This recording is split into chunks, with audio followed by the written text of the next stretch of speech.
Perkenalkan, nama saya Nela Artika Setiaputri dengan NPM 240 130 10122. Saya Kalula Adristi dengan NPM akhir 128. Perkenalkan, saya Fani Indianti dengan NPM akhir 165. Perkenalkan, nama saya Asarun Najwa dengan NPM 2401 3010 254. Nama saya Damar Respananwangi dengan nomor NPM 240 130 10257. Saya Rafa Pramudion dengan 3 NPM akhir 279. Perkenalkan, nama saya Della Safira dan NPM akhir 303. Perkenalkan, nama saya Sakira Naskar Anadingara dengan NPM akhir 390.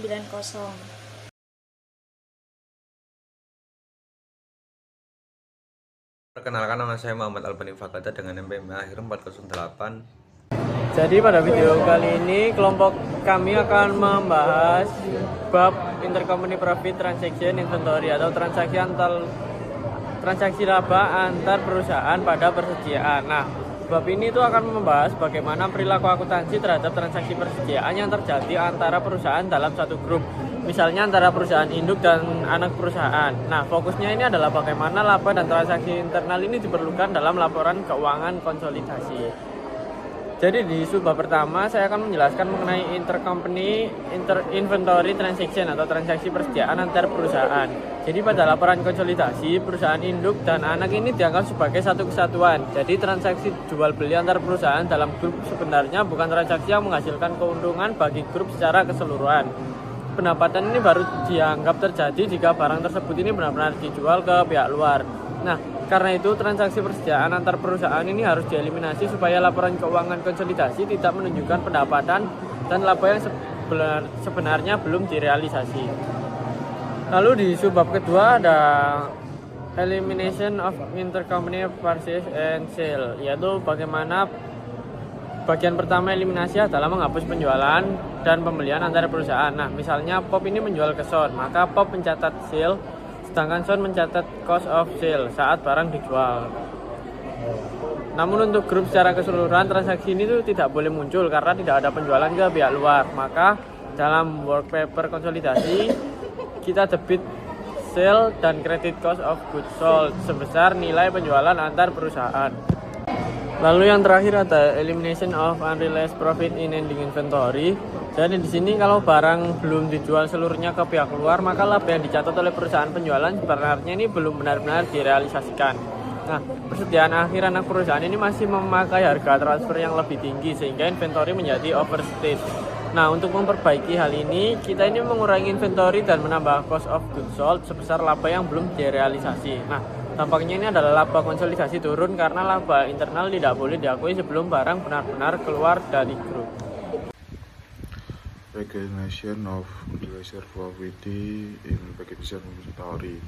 Ada dua arah transaksi, yaitu downstream sale atau penjualan dari induk ke anak, upstream sale adalah penjualan dari anak ke induk. Walaupun dua jenis transaksi ini sama-sama harus dieliminasi dalam konsolidasi, dampaknya berbeda terhadap laba dan non-controlling interest atau NCI. Pengakuan laba belum terrealisasi jika barang yang dijual antar perusahaan masih tersisa di persediaan akhir, maka laba atas barang itu disebut unrealized profit. Dalam kondisi penjualan antara perusahaan dihapus, harga pokok penjualan antara perusahaan dihapus, persediaan akhir disesuaikan, laba baru boleh diakui saat barang-barang benar dijual ke pihak luar. Kalau laba belum terrealisasi itu berasal dari persediaan awal, maka pada periode berikut laba tersebut diakui kembali karena barang sudah dianggap terrealisasi saat terjual keluar.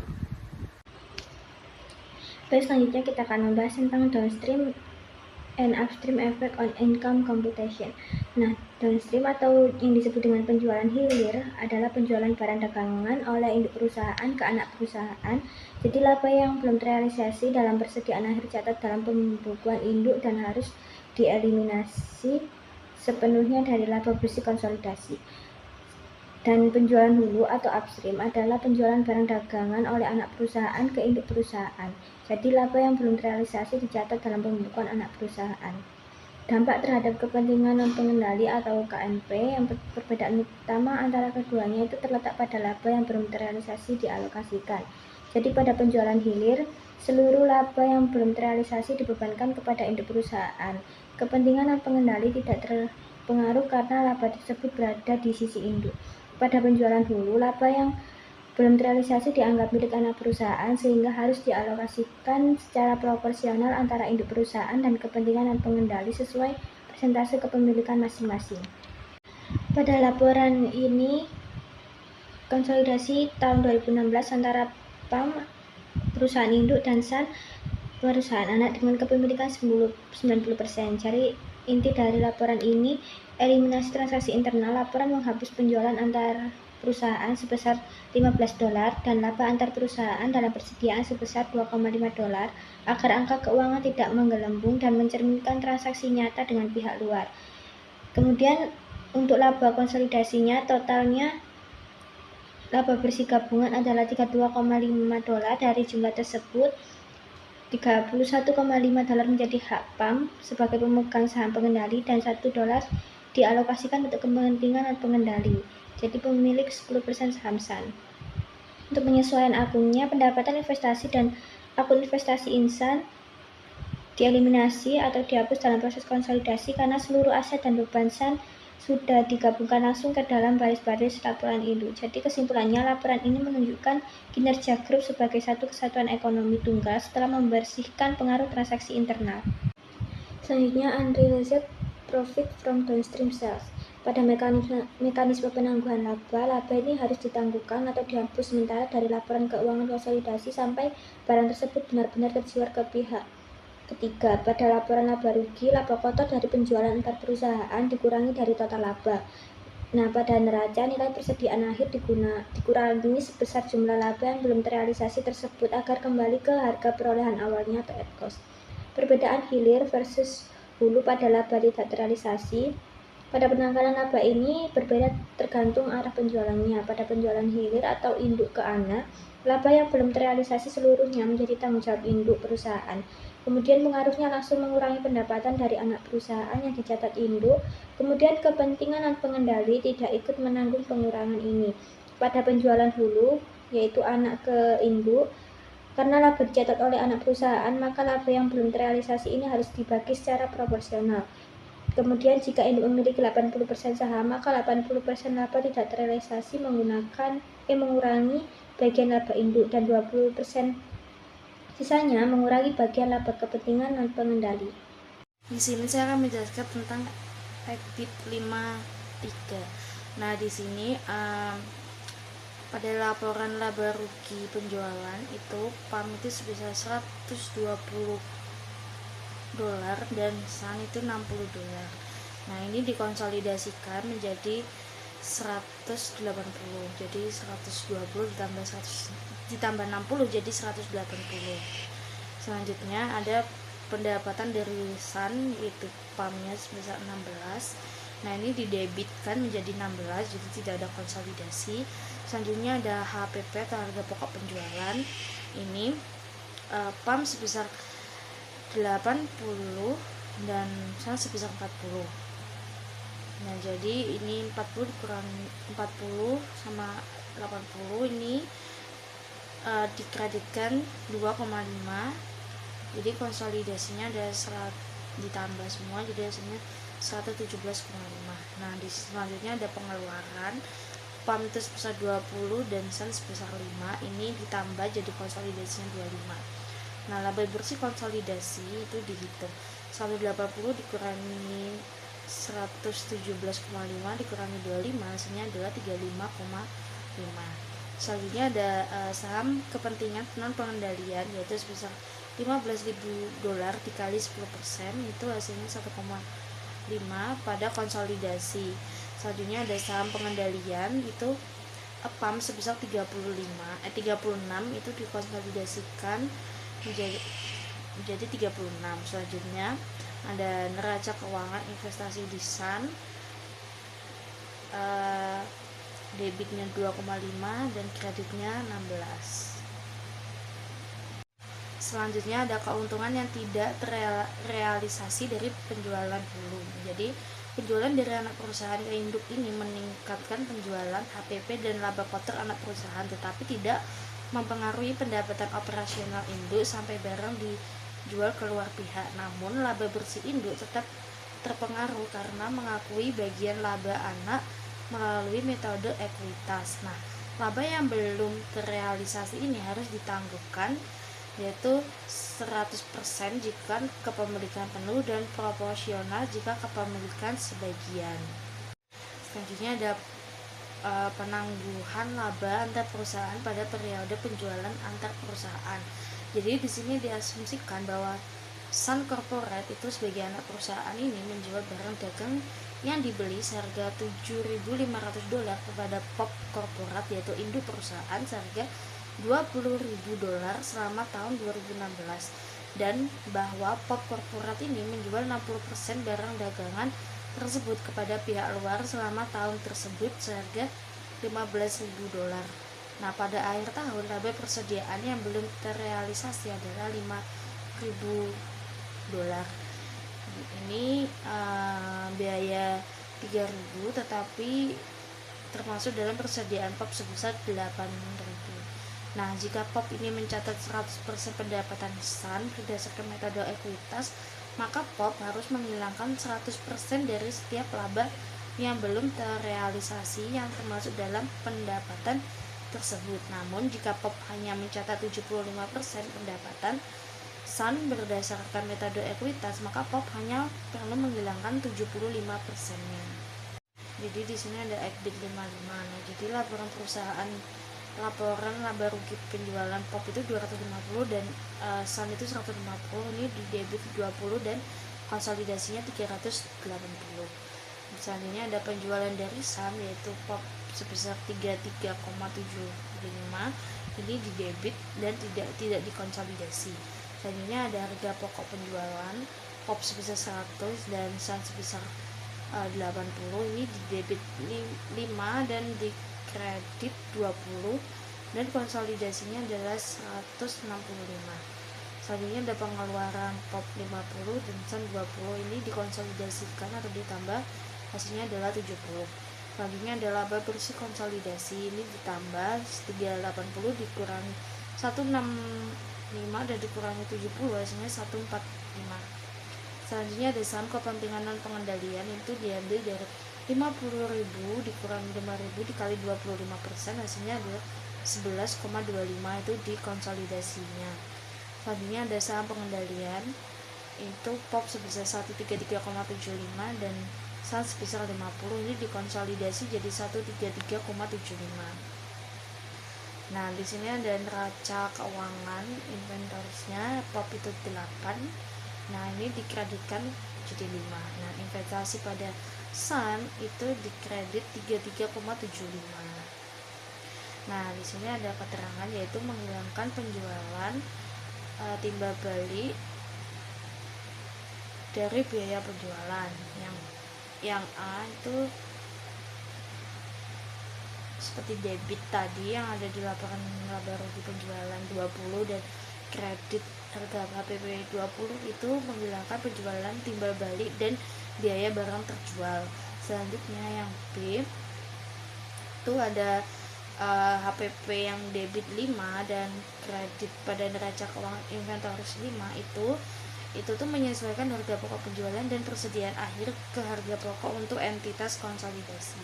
Selanjutnya ada debit pada pendapatan Sun yaitu 33,75, itu menghapus pendapatan investasi dan menyesuaikan akun investasi pada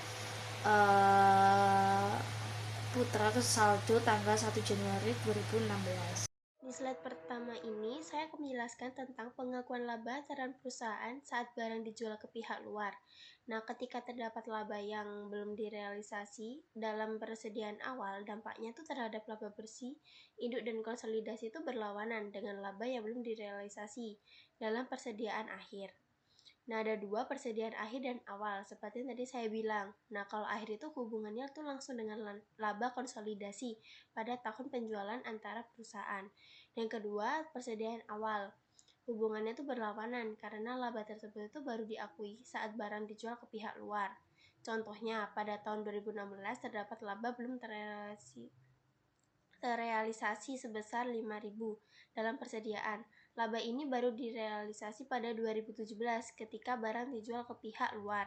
Jika perusahaan induk atau POP memiliki 75% saham pada anak perusahaan atau SUN, dan SUN melaporkan laba 60.000, maka POP itu mengakui 75% dikali 60.000 sama dengan 45.000 sebagai bagian laba dari SUN.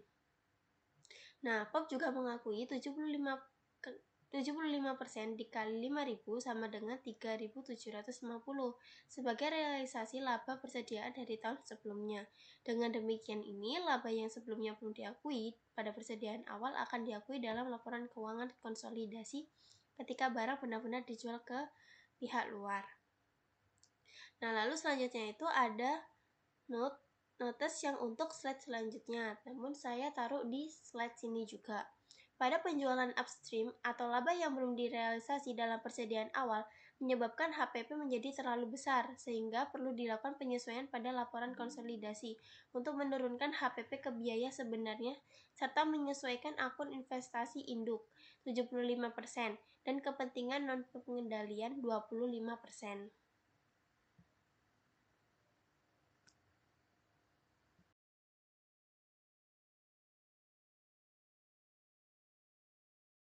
Untuk selanjutnya, slide-nya ada laba antar perusahaan upstream, downstream, sales. Nah, di sini tuh dalam penjualan upstream-nya itu laba yang belum direalisasi dapat persediaan awal membuat HPP terlalu besar sehingga perlu penyesuaian dalam laporan konsolidasi serta dialokasikan ke induk 75% dan kepentingan non pengendalian itu 25%.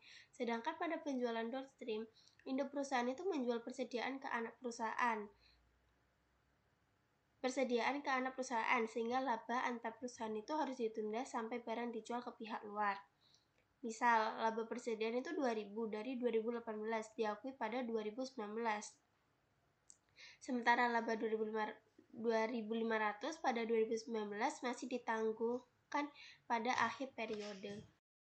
Nah, untuk tabel ini itu tuh adalah kertas kerja konsolidasi atau consolidation work paper antara PAM Compression induk dan SUN Compression anak perusahaan untuk menunjukkan bagaimana sih laporan keuangan keduanya tuh kalau digabungkan.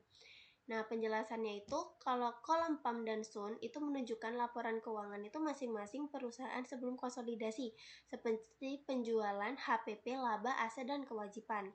Nah, yang kedua ada kolom adjustment atau penyesuaian, berisi jurnal penyesuaian yang dilakukan saat konsolidasi. Misalnya ada menghapus penjualan antara perusahaan atau intercompany sales.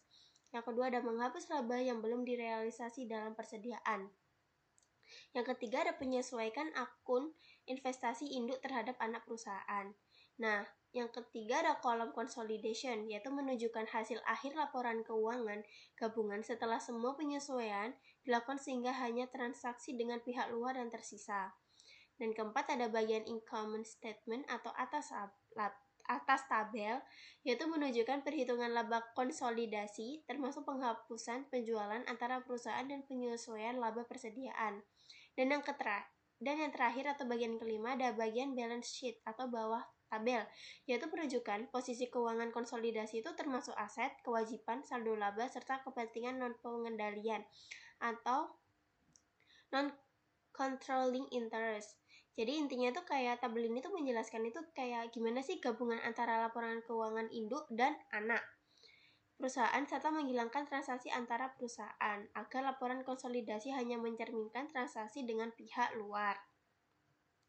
Nah, penjelasan consolidation atau downstream sales-nya ini tuh dalam kertas kerja PAM Compression dan anak perusahaan ini laba bersih itu 126.500 sama dengan bagian pengendalian dari laba bersih konsolidasi dan saldo laba PAM 270.500 sama dengan saldo laba konsolidasi karena metode ekuitas diterapkan dengan benar.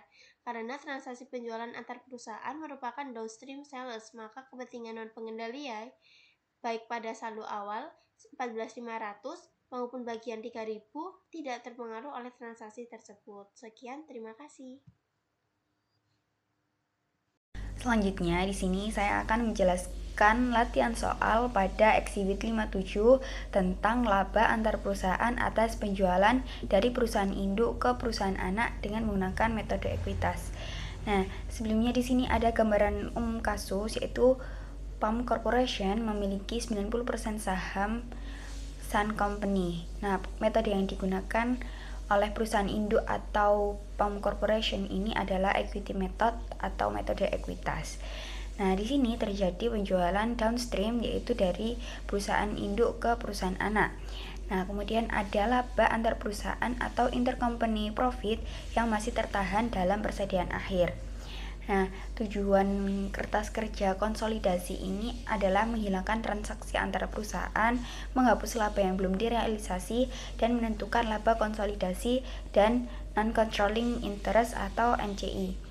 Kemudian di sini ada struktur kertas kerja konsolidasi, yaitu ada kolom yang terdiri dari PAM atau sebagai perusahaan induk, Sun sebagai perusahaan anak, kemudian ada kolom adjustment and elimination yang terdiri dari debit dan kredit, kemudian ada consolidated statement sebagai hasil akhir. Nah, bagian laporan ini ada income statement, retained earnings statement, dan balance sheet.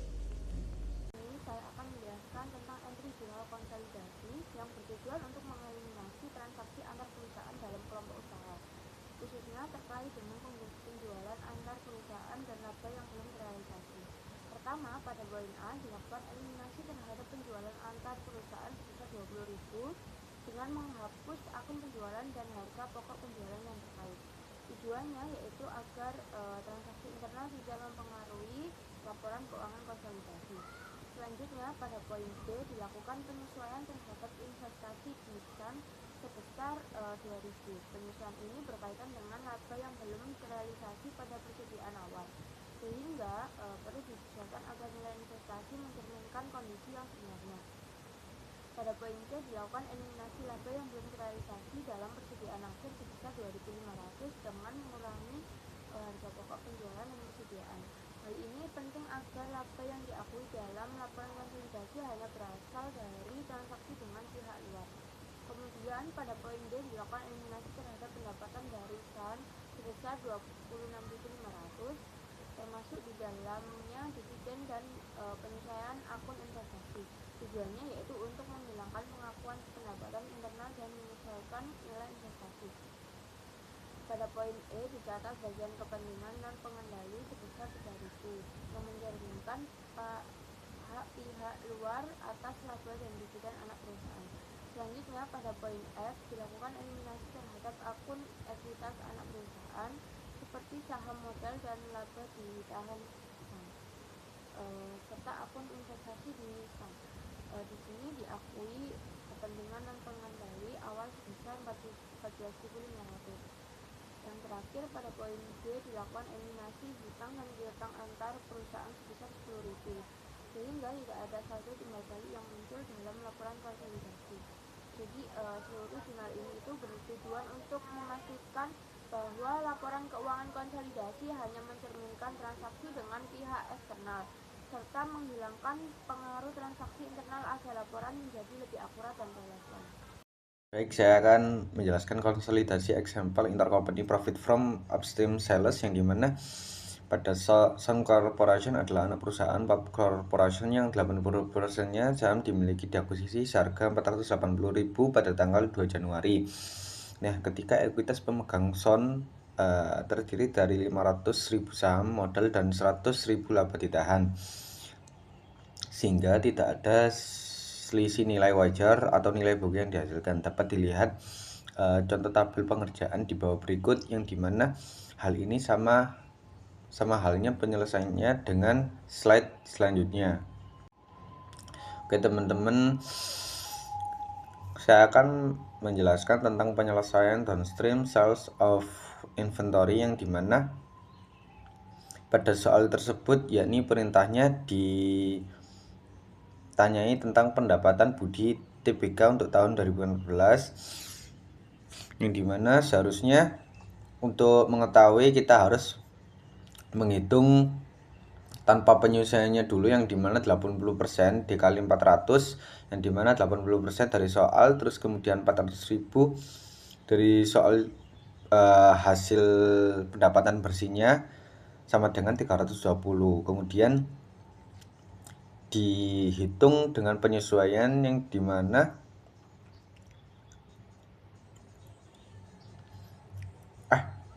dihitung unrealized profit yang dimana 10% dikali 200.000 menghasilkan 20.000, yang dimana penyesuaiannya yakni 80% dikali 20.000 yang dihasilkan dari unrealized profit sama dengan 16.000, sehingga pendapatan dari Budi yakni hasil dari tanpa penyesuaian dan penyesuaian yakni 320.000 dikurangi 16.000 yang menghasilkan 304.000 rupiah.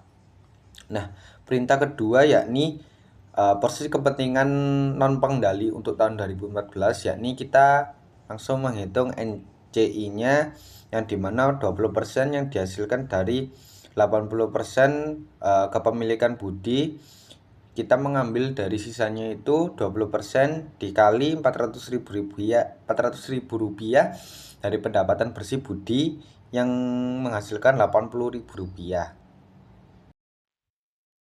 Jadi di sini itu ada gambaran kasus. Itu inti soalnya tuh seperti ini. Perusahaan pap atau perusahaan ini itu mempunyai 80% saham Son atau perusahaan anak, sehingga sisanya di sini ada 20% sebagai non-controlling interest. Nah, di sini ada transaksi penjualan antar perusahaan upstream dari Son ke POP. Lalu ada laba yang belum direalisasi di persediaan atau di unrealized profit itu pada tahun 2016 dan 2017. Pada tahun 2016 itu sebanyak 40.000 dolar, sedangkan pada tahun 2017 itu ada 30.000 dolar. Nah, karena ini upstream, maka laba itu diakui di laporan SON atau perusahaan anak, sehingga dampaknya harus dibagi menjadi dua, yaitu 80% untuk perusahaan POP dan 20% untuk net controlling interest. Nah, lalu di sini itu ada saldo awal investasi pada tahun 2016.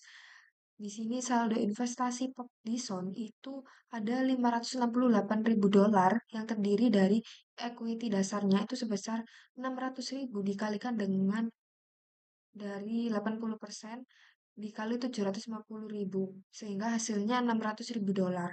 Nah, kemudian dikurangi dengan unrealized profit pada tahun 2016 yaitu 80% dikalikan dengan 40.000 dolar sehingga menghasilkan 32.000 dolar. Nah, sehingga di sini 600.000 dolar itu dikurangi dengan 32.000 dolar sehingga hasilnya 568.000 dolar sebagai saldo awal investasi pada tahun 2016. Nah, terus di sini ada jurnal equity method tahun 2017. Di sini ada dividen. Yang pertama itu ada dividen dari SON. Di sini ada dividen sebesar 50.000 dolar dengan bagian POP tadi kan 80%. Ya, sehingga ada 40.000 dolar yang menjadi bagian dari POP. Sehingga jurnalnya ada kas sebesar 40.000 dolar itu di debit pada investment in SON sebesar 40.000 juga. Yang artinya di sini dividen itu mengurangi investasi, bukan pendapatan. Kemudian selanjutnya ada untuk mengakui laba dari SON, maka kita harus melakukan perhitungan, yaitu ada beberapa step. Yang pertama itu kita harus menghitung laba bersih dari SON, yaitu sebesar 100.000 dolar, itu dikalikan dengan 80%, sehingga hasilnya 80.000 dolar. Kemudian ditambahkan dengan realisasi laba pada tahun 2016 sebesar 32.000, itu dari 80% dikalikan dengan 40.000 dolar. Kemudian dikurangi dengan unrealized laba pada tahun 2017 sebesar 24.000 dari 80% dikalikan dengan 30.000 dolar. Sehingga totalnya itu adalah 80.000 ditambah dengan 32.000 dolar, kemudian dikurangi dengan 24.000 dolar, sehingga menghasilkan 88.000 dolar. Nah, untuk jurnalnya itu investment in SON di debit sebesar 88.000 pada income from SON itu sebesar 88.000 di kredit. Nah, kemudian di sini bisa kita simpulkan bahwa ada perubahan investasi yaitu sebesar 88.000 di laba dan sebesar 40.000 di dividen. sehingga kenaikan bersihnya itu sebesar 48.000. Nah, untuk saldo akhirnya yaitu 568.000 itu ditambah dengan 48.000 sehingga hasilnya 616.000. Nah, kemudian di sini ada permasalahan lagi, contoh kasus yaitu masalah utamanya di sini adalah unrealized profit. Nah, di sini karakteristiknya terjadi karena barang itu belum dijual ke pihak luar.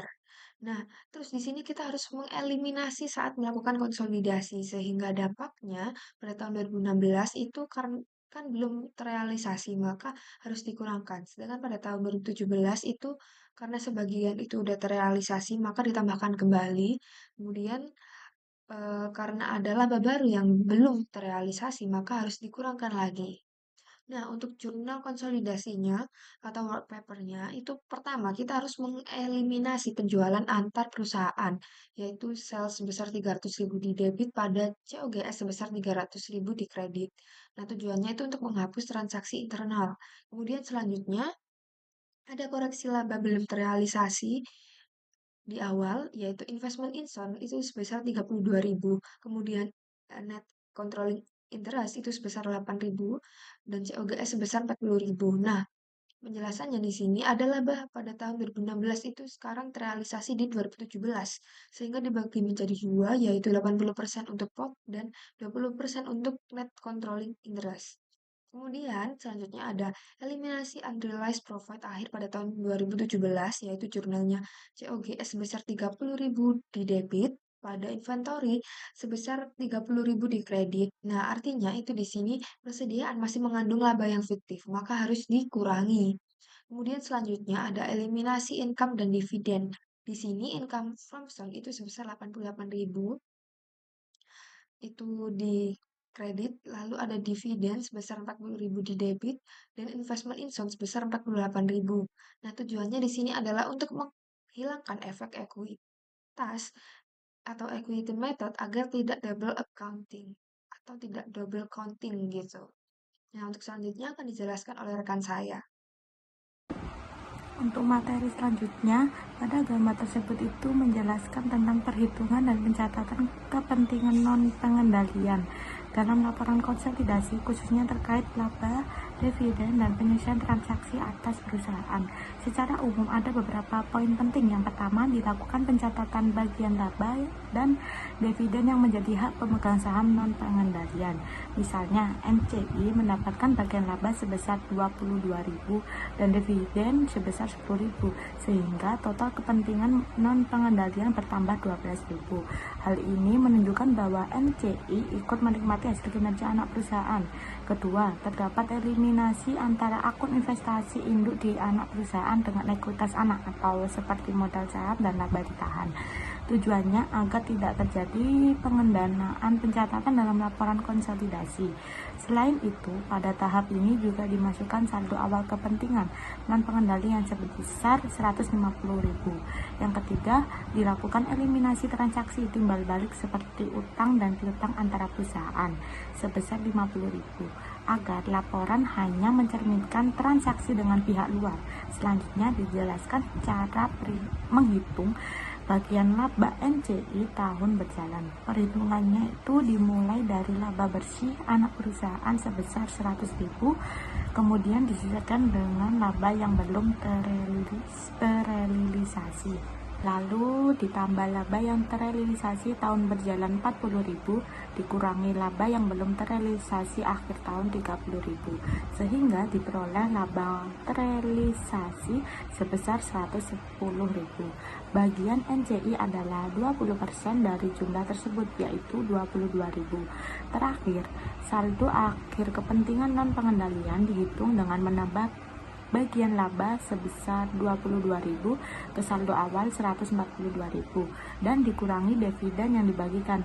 Hasil akhirnya itu adalah 154.000. Intinya pada contoh tersebut itu proses ini bertujuan untuk memastikan bahwa laporan keuangan konsolidasi hanya mencerminkan kondisi ekonomi yang sebenarnya dengan menghilangkan transaksi internal dan membagi laba secara adil antara induk dan pihak non pengendalian.